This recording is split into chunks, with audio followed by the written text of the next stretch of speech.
వెలుగులో నడుచుట ప్రేక్షకులకి శుభములు.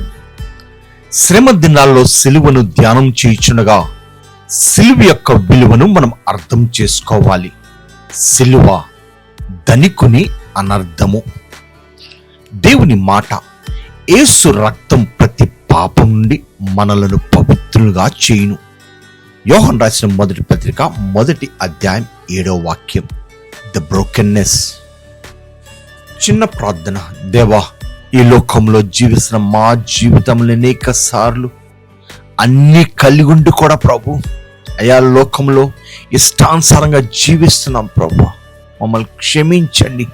నీ రక్తము ప్రతి పాపం నుండి మనం పవిత్రులుగా చేస్తుంది. అట్టి కృప నువ్వు మాకు అనుగ్రహించమనడుచు యేసునామమున వేడుకుంటున్నాము తండ్రి, ఆమేన్.